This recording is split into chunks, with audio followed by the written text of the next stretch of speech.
にちは、みなせです。京都観光といえば嵐山をイメージする方も多いと思います。ただ観光地ってお店がたくさんありすぎてどこに行こうか迷ってしまいますよね。なので今回は嵐山でぜひおすすめしたいカフェを5つ紹介したいと思います。どれも特徴的なカフェばかりなので最後まで見ていただけると嬉しいです。また動画の概要欄にお店の URL を貼っているのでチャンネル登録しておくと便利だと思います。それでは早速紹介していきたいと思います。最初に紹介するのは京福線の嵐山駅から徒歩2分のところにあるイクスカフェさんです。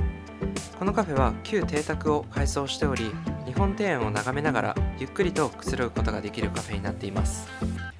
駅からも近く、席数も70席ほどあって Wi-Fi も使えるので、今回紹介するカフェの中でもかなり一押しです。で、このカフェのおすすめの席が座敷なんですけど、白獅子の部屋と赤獅子の部屋の2つあります。座敷のおすすめポイントが襖に獅子の絵が描いてあって見ていて面白いところと、庭を見ながらお茶を楽しむことができるところです。なので皆さんもイクスカフェに行く機会があったら、座敷の部屋空いてますかって店員さんに聞いてみてください。残念ながら席の予約ができないみたいなので、確実に席を取りたい人は混んでいる時間を避けていくといいと思います。はい、今回僕が注文したのがホクホクお団子セットです。イクスカフェさんの一番の人気メニューで、自分で団子を焼きながら食べれるっていうのが面白いところです。プレーンとよもぎの2種類のお団子があって、みたらしかあんこで食べるんですけど、炭火で焼くことにより外はこんがりと中はもちもちとしていてとても美味しかったです。またお団子自体が少し甘いので抹茶との相性も抜群でした。最後にこの獅子の絵を描いた人の説明を簡単にすると、木村秀樹さんっていう絵師の方で、手掛けた壁画は国内外で200カ所を超えているそうです。また高島屋のお歳暮のデザインなんかも担当されたことがあるみたいで、今回初めて知ったんですけど結構有名な方みたいです。皆さんもぜひイクスカフェさんで日本庭園や獅子を眺めながら落ち着いた時間を過ごしてみてください。続いて紹介するのは京福線の嵐山駅から徒歩4分のところにあるアラビカ京都嵐山店さんです。アラビカさんは京都で3店舗展開している本格的なコーヒーを味わえるコーヒーショップで、今回紹介するのはその2店舗目に出店した嵐山店さんになります。1店舗目の東山店も清水寺のカフェ動画で紹介しているので、気になる方はぜひそちらも見てください。はい、店内はガラス張りになっていて、渡月橋や桂川がよく見える開放感のある作りになっています。コーヒーの焙煎機なんかもあって、お店で飲むコーヒーはこの焙煎機で焙煎した豆を使っています。またコーヒーを飲むだけでなくコーヒー豆も売ってるみたいなので、コーヒー好きの方はお土産にもおすすめです。アラビカさんでおすすめしたいメニューがカフェラテです。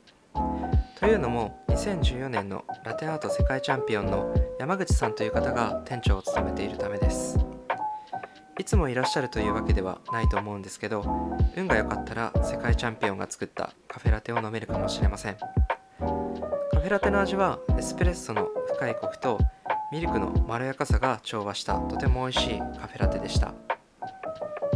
最後に一つ注意点があって、嵐山店さんは中で飲めるスペースがなく、基本的にテイクアウトする形になっているので、天気の悪い日なんかは他のカフェがおすすめです。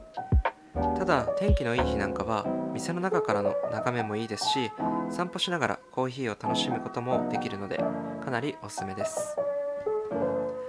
はい、続いて紹介するお店は京福線の嵐山駅から徒歩5分のところにあるパンとエスプレッソと嵐山庭園さんです。パンとエスプレッソさんといえば国内に複数の店舗を構えるパンが美味しいお店で有名ですよね。この店舗の特徴は京都府指定文化財の築200年を超える建物を活用しているところです。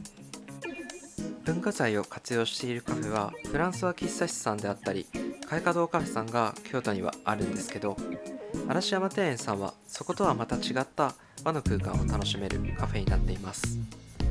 またここもイクスカフェさんのように席によっては庭を見ながらくつろぐことができるので、店員さんに席が空いているかどうか聞いてみてください。おすすめは庭が見える座敷の部屋です。はい、メニューは定番のサンドイッチやフルーツサンドと様々あるんですけど、人気なのは抹茶のフレンチトーストみたいです。ただこのメニューは14時からしか注文できないので注意が必要です。今回僕はあんバターセットを頼みました。店員さんのおすすめでセットのドリンクはカフェラテを頼んだんですが、甘いあんバターとカフェラテの相性が抜群でした。850円でトーストとカフェラテが飲めるのはお得かなと思います。あと年齢層に関しては若い人だけでなくご年配の方もいたり、男性女性問わず様々な方が来ていたので一人でも行きやすいかなと思います。パンとエスプレッソと嵐山庭園さんは個人的に今回紹介するカフェの中で一番好きなカフェなので、皆さんにもぜひ行ってほしいなと。続いて紹介するのは京福線の嵐山駅から徒歩6分のところにあるオカフェ京都嵐山店さんです。バリスタ日本一に輝いた岡田さんが手掛けるカフェで、本店は四条烏丸にあります。店内はスタイリッシュな空間になっていて、ガラス越しに竹やぶが見えるのがおしゃれなポイントかなと思います。また上を見上げるとオカフェさんのロゴが見えるので、ぜひ皆さんもオカフェさんに行ったら上を見上げてみてください。はい、店内では自家焙煎したこだわりのコーヒー豆も売ってたりするので、コーヒー好きの方は家で飲んでみるといいかもしれません。個人的にはコーヒートニックにもなるカフェオレベースが面白い商品だなと思いました。メニューは定番のコーヒーはもちろんのこと、コーヒーが飲めない人のためにもオレンジジュースやクリームソーダなんかも置いてあるみたいです。また人気メニューはどら焼きで、あんこが挟まっているものだけでなくお肉が挟まっているものなんかもあったりするので、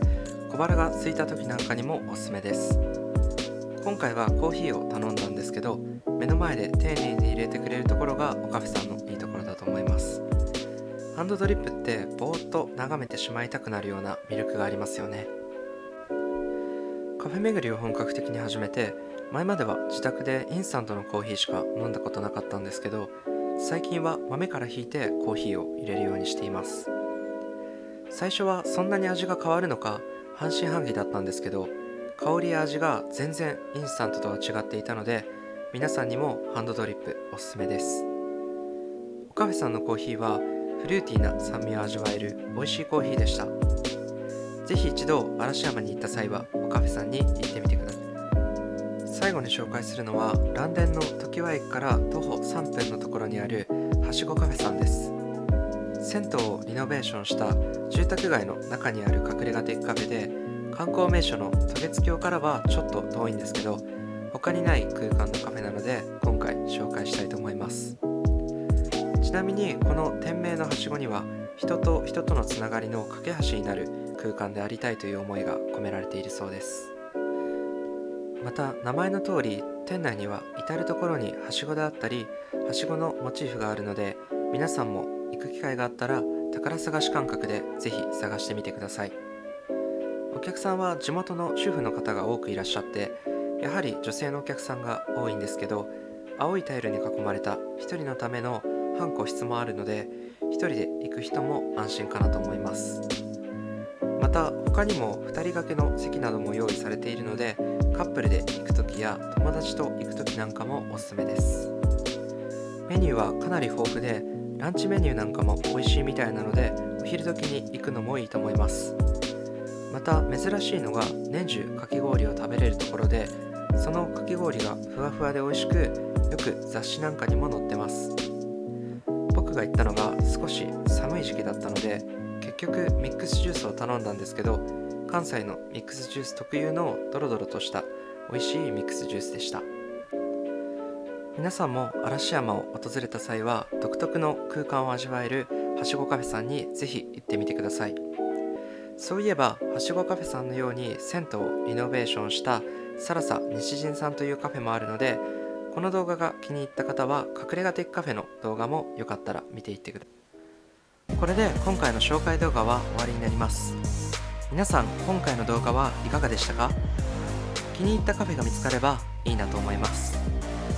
これからもどんどんとカフェを紹介していくので、いいねや動画に関してのコメントをいただけると嬉しいです。それでは皆さん、いい旅を。また次の動画で会えることを楽しみにしています。